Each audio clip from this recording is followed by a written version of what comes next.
I want you just to write the word yes if you are struggling with the execution of the Black Swan skills because you have a fear of getting it wrong. This is a common problem. At least I found that it's a common problem because no one wants to risk offending the other side if we do get it wrong. We're afraid that we're going to generate some type of adverse response from the other side that's going to make us feel uncomfortable. So if you get it wrong, here's what I want your first thought to be before you respond after getting it wrong. So what?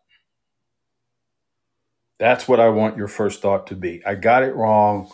So what? This is the one aspect in life where accuracy is not as important as the attempt. I'll say it again. Accuracy is not as important as the attempt. You get credit with the other side just for trying to demonstrate an understanding of where they're coming from. And so while you getting it wrong could produce an adverse response from the other side, just hold on. That adverse response is not going to stick around forever. Try to employ some dynamic silence. Let them vent. Let them dump their bucket. The more they dump their bucket, the more rational they will become.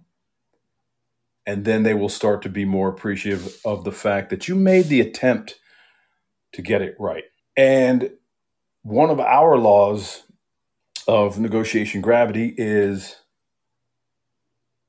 the desire, the urge, the drive to correct you is irresistible.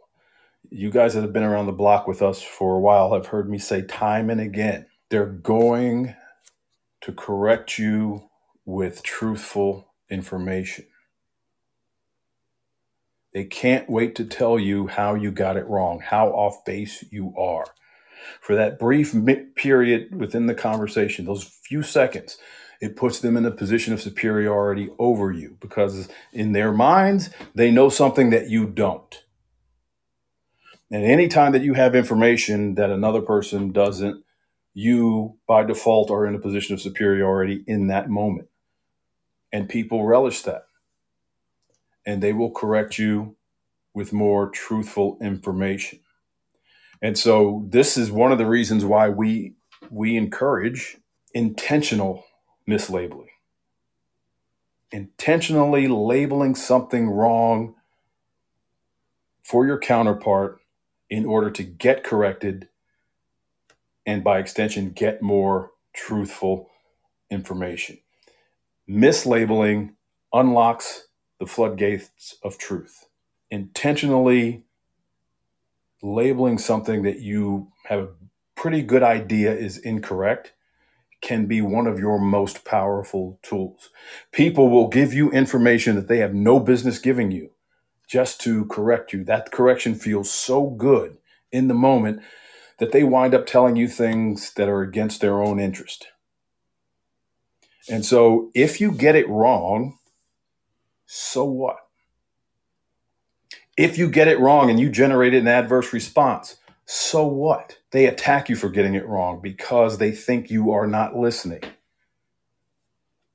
Apologize and then point out where there is a disconnect between what they're saying and what they're doing or how they're behaving.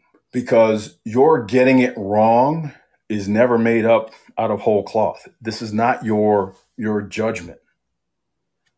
You are demonstrating what their perspective is based on information that they are giving you.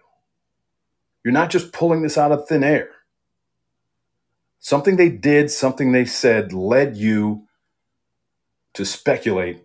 The speculation led to a label. The label was wrong. And now they're in their feelings because they think you're missing the point. apologize, and then point out the disconnect, especially with labeling, right? Looks like, seems like, sounds like, feels like X, Y, and Z. And they come back to you saying, no, it's not X, Y, and Z, stupid. It's A, B, and C. The first thing I'm going to do is apologize. The second thing I'm going to do is to remind them, I didn't say it was X, Y, and Z. I said it sounded like it was X, Y, and Z. How is what I'm hearing wrong? This is a great way to, for lack of a better term, defend yourself against an attack for getting it wrong. I didn't say it was, I said it sounded like. And then I place the blame on myself. How is what I'm seeing, how is what I'm hearing wrong? The message I'm sending is that I'm getting this data from you. This is what you are conveying to me. I'm too stupid to interpret it the right way. So help me. Help me. And so this idea that you should be so afraid of getting it wrong that you're going to abandon attempts at tactical empathy is one that's going to lead to disaster for you. Remember, your label is a speculation, a hunch produced by your intuition based on the data that you're getting through your ears and through your eyes. And if I've said it once, I've said it 1,000 times. Your intuition is never going to let you down. The problem that you're going to run into if you are so afraid of getting it wrong that you don't demonstrate tactical empathy to the fullest is you're failing to fulfill that need that all of us have, and that is to have someone else really understand what their perspective is. And when you fail to meet that need, you allow the negative emotions and dynamics to remain on the other side, and you're hoping that you can work around it. There is no workaround. There is no workaround. You either demonstrate for the other side that you recognize their perspective and you articulate it, or you don't. And if you don't, you should not be scratching your head as to why the conversation didn't go smoother. It's not rocket science. You have to have the courage to get out of your own way, to get out of your own feelings, stop worrying about your own comfort level. Is it a ridiculous idea for you to revolutionize your negotiation skills this summer? Is it a ridiculous idea for you to take the time to up-level your life? Is it a ridiculous idea to believe that you're worthy of becoming a great negotiator? This summer, the Black Swan Group is offering an online mastery series, 4 interrelated, game-changing classes that will transform the way you negotiate and communicate. Here's what you'll master. The Negotiation 9 on July 19th. Tactical Empathy on July 17th.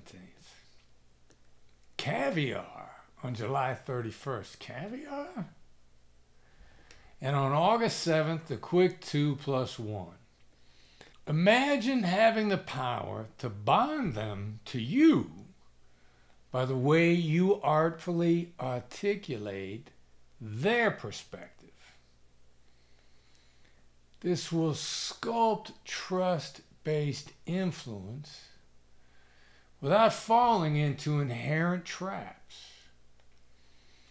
Imagine having the power to apply FBI-level techniques in your everyday negotiations. Can you afford to let your competition gain these critical skills while you're left behind? These online sessions are live and are your chance to learn from expert instructors at the Black Swan Group. I trust them. They've been handpicked and trained to deliver the same high caliber negotiation techniques that I've developed throughout my career. Don't let this opportunity slip through your fingers. Are you afraid to take your negotiation skills to the next level? What's stopping you from moving forward now? Comment Summer Mastery and I'll send you the registration link. Your future self will thank you. And attend to the needs of the other person. Woody, you've got a smile and you've got a head nod, which indicates to me that you may have something to say. Well, just that you're pure genius. I with this topic, I thought it was kind of cool because as I got to thinking about it, the fact is, Chris has said it, you've said it. Negotiation is at its core a discovery process, and while fear, we all have fear. It's the single biggest driver of human decision making and behavior. If you move away from it because you're afraid of getting it wrong, you're going to miss a lot of stuff. If there was a sign after getting it wrong, it'd be beyond this point, there'd be black swans, because a lot of times when you get it wrong, that's good for you because you're discovering something you didn't know. And if you go into a negotiation and you know everything, you're probably negotiating with yourself. You're going, no, I know this, and they want this and they want that, and I know what's driving them here. You don't know. So getting it wrong is part of the discovery process. Derek talks a lot about, if they correct you and they raise their voice, or if they correct you and attack you at the same time, that stuff you have to prepare for, because that will get you out of your seat if you're not careful. You'll fall back to what you're comfortable with. A lot of times, if we don't know something and we're afraid of getting it wrong, we're worried that we're going to start an argument. Remember, you can't argue. They can't argue if you're not arguing back. And Derek gave you the perfect way out of that. You apologize and label your way out of it. Seems like I got that. It seems like I completely missed the mark. So getting it wrong is actually, it can be very beneficial, and know that every time you get it wrong, they're not necessarily going to attack you. If you've done our passions exercise in the live events and things like that, people have mislabeled you probably, and it doesn't land bad. Like Derek said, it actually makes you feel good because you get to share with them something that they're obviously ignorant of, and it actually makes you feel good. So getting it wrong ain't all that bad. As long as as long as you're confident in the process and you stay in your seat, it can pay actually quite a few dividends. Yeah, it brings to mind, and again, those of you who have been with us for a while have heard me tell this story, but it's so brilliant that it stands the test of time. And this is about mislabeling. Okay, the story goes, there was a relatively new commercial real estate agent who was new to this particular brokerage. And he's like any newbie, right? He comes in and they give him a handful of the worst leads on the planet, because he's the new guy, right? We're not going to give the FNG the keys to the kingdom, right? We're going to make him work for table scraps. So they give him a lead that they believe, the more senior agents within this brokerage, that they believe is a dog. The lead is, there's a building for sale. The building for sale is in an historic district within this particular city. And you know that historic districts mean nothing's getting built and nothing's coming down. All of that has to stay as is to maintain the integrity of the history within that area. This building is a mixed-use building. It is at 98% occupancy. They are beating away people with sticks who want to become tenants within this building. And for all intents and purposes, the owner is in the basement and he's just printing money. And this building has been listed for sale. Now, this particular person that we were working with understood how defensive the question why is. And he wants desperately to ask the listing agent, why is this guy selling this cash cow? He wants desperately to ask it. But he doesn't, because he doesn't want to spike defensiveness on the part of the listing agent. So he crafted a mislabel in order to get the answer to that question. And the mislabel, I'm paraphrasing here, I don't remember the exact words, but the mislabel was, it seems like your client has a disbelief in the future of the market since he's trying to sell what amounts to a cash cow. A completely blind in the dark, he knew it was probably wrong label. And the response that he got was, no,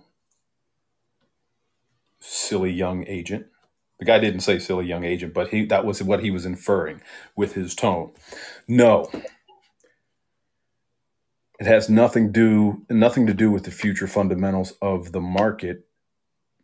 My client is underwater on several properties, and he's got to start offloading as quickly as possible. Now, there's no way that you will ever convince me that the seller gave the listing agent permission to release that kind of information to anyone. In fact, I would go so far as to say that probably in some states, that's against the law. But what happened there was the desire to correct could not be resisted.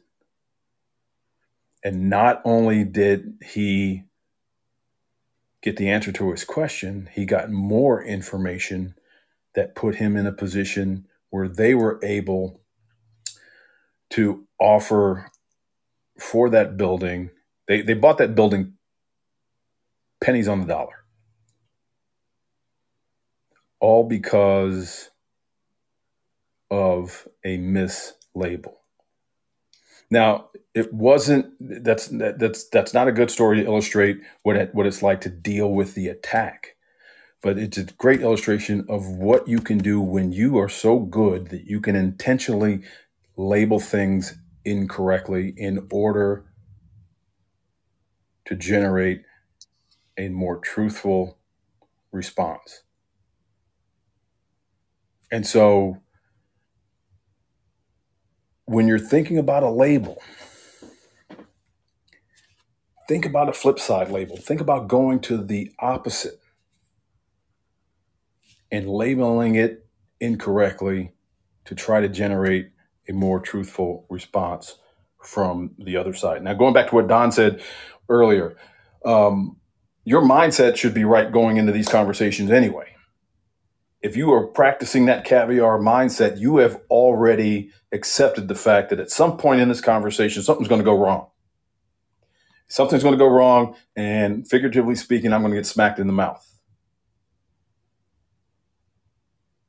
that's a mindset that you have. If that is a mindset that you have going in, it's going to be easier for you not to, as Don says, come up out of your seat. The only aspect of any conversation that you have absolute control over is your own emotions. I think it was Viktor Frankl said that in between stimulus and response is space. And in that space is where you determine how you are going to ultimately respond. Your first step is not to control the other person's behavior. Control your own. Stay curious and stay in the moment. Go right at the issue. Whoa, whoa, whoa, whoa. I didn't say you were, fill in the blank. I said you sounded like you were, fill in the blank. And then play the role of the dummy. How is what I'm hearing wrong? I'm the one that can't get it. I need your help to explain the depth of your perspective, where you're coming from. I don't get it. I'm not smart enough. So I need your help. Not getting triggered, apologizing, and staying in the moment, going right at the issue is where you're going to find the nuggets, where you're going to find the gold, where you're ultimately going to find the black swans. Stay in the moment.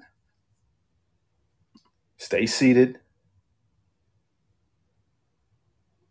And go right at it.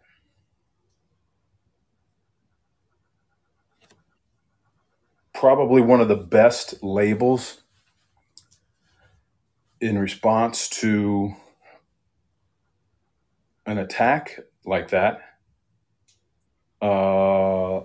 would be, it seems like, it sounds like, it looks like, it feels like I'm failing to be sensitive to something that's really important to you. Because if they're going to attack you, they're not attacking you over something they are ambivalent about.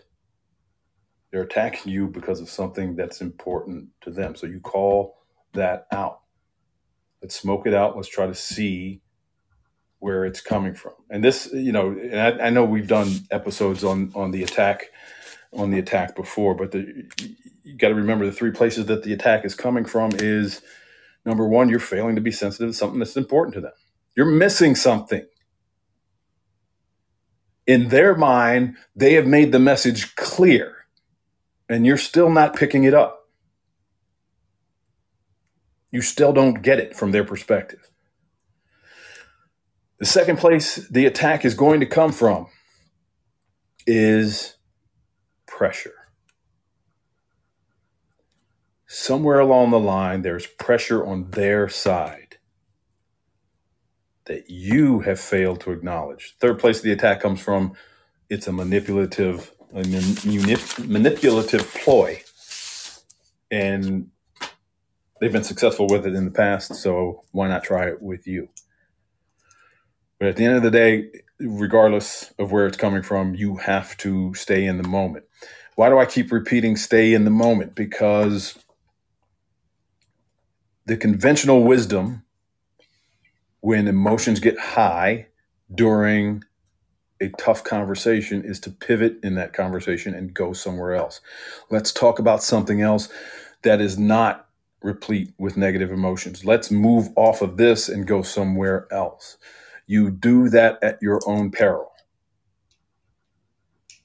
because the negativity that you have ignored or pivoted away from hasn't gone anywhere. Carl Rogers said it best, and he said it, what year is this? He said it almost 80 years ago, 60 years ago. And that is, unexpressed negative emotions never die. So you can ignore them, pivot away from them, close your eyes to them all you want. They're still going to be a driving force within the conversation. And so hang in there and stay in the moment, unless you're dealing with a sociopath. And I think Woody mentioned this a little bit earlier. Unless you're dealing with a sociopath, they're not going to be able to sustain an attack against you if you are not fighting back. And so use that dynamic silence to help dissipate the attack, bring their emotion level down, rational thinking comes up. And now, after they've let all the air out of the balloon, they're ready to talk. And we can start to uncover exactly what it is that you're missing. Woody? The only thing that really stands out is when you're mislabeling, especially if you were mislabeling on purpose, don't over rely on it. Just like you don't over rely on any of our skills. If you mislabel somebody on purpose 3 or 4 times, they're going to start feeling like you're not listening to them. Now, if it's a genuine, you don't get it, they're going to feel that. So don't worry about getting it wrong genuinely, but be very cautious of overusing mislabels, just like overusing no or any questions or anything, or mirrors. You want to sprinkle these in as necessary, and use your genuine curiosity as your guide. What are you curious about, and is a mislabel likely to uncover that? And that's where you guide your conversation.